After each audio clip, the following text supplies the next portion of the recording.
రాష్ట్రంలో కీలక మంత్రిగా ఇన్నాళ్లు వెలగబెట్టిన బొత్స సత్యబాబుకు అకస్మాత్తుగా స్టీల్ ప్లాంట్ గుర్తొచ్చింది. ఏనాడు ఉక్కు ప్రైవేటీకరణకు వ్యతిరేకంగా మాట్లాడిన దాఖలాలు లేవు. సారిపల్లిలో స్టీల్ ప్లాంట్ లీజులో ఉన్న శాండ్ మైన్ లో తన అనుయాయులు లారీలకు లారీలు ఇసుకను తవ్వుకుపోతున్నారని గగ్గోలు పెట్టినా వినిపించలేదు. ఉక్కు సమస్య గురించి పట్టించుకోకపోతే పోయారు. తన జిల్లాలోని ఉక్కు మైనింగ్ లీజుల్లో అక్రమ తవ్వకాలు సాగిస్తున్నా ఆపలేదు. ఇప్పుడు అకస్మాత్తుగా స్టీల్ ప్లాంట్ మైనింగ్ సమస్యలు గుర్తుకొచ్చేశాయి అంటూ ఉక్కు కార్మికులు సత్యబాబుని ఎగతాళి చేస్తున్నారు. గత 4 ఏళ్ల నుంచి విశాఖ ఉక్కు మైనింగ్ లీజులను రాష్ట్ర ప్రభుత్వం రెన్యువల్ చేయలేదు. దీంతో అధిక ధరలకు ముడి సరుకులు కొనుక్కోవలసి వస్తోంది.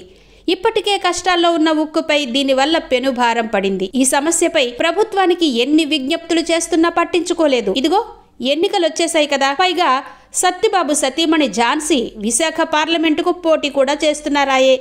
అందుకు సత్యబాబుకు టక్కున విశాఖ ఉక్కు మైనింగ్ సమస్య గుర్తుకొచ్చేసింది. వెంటనే ఉక్కు అధికారులను పిలిపించేసుకున్నారు. ఏంటి సమస్య అంటూ అడిగి తెలుసుకున్నారు.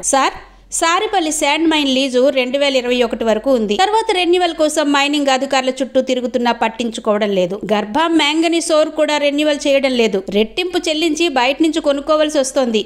దేవరాపల్లి మండల చింతాడ క్వార్ట్ మైన్ పరిస్థితి ఇదే అని చెప్పగానే మంత్రి బొత్స వెంటనే స్పందించేశారు. తవ్వేసుకోండి, ఎవడడుగుతాడు అంటూ తన స్లాంగ్ లో చెప్పేశారు. అలా కుదరదు సార్, అధికారికంగా మైనింగ్ లీజ్ ఉండాలి, దానికి పర్యావరణ క్లియరెన్స్ తీసుకోవాలి అంటూ ప్రొసీజర్ వివరించారు. అలాగా అంటూ ఒక లెటర్ ఇవ్వండి, 10 రోజుల తర్వాత గుర్తు చేయండి అంటూ సమావేశాన్ని ముగించారు. రాజకీయ నాయకులు తమకు అవసరం ఉన్నప్పుడు మాత్రమే ప్రజలు ప్రజా సమస్యలు గుర్తొస్తాయనడానికి ఇదో ఉదాహరణ.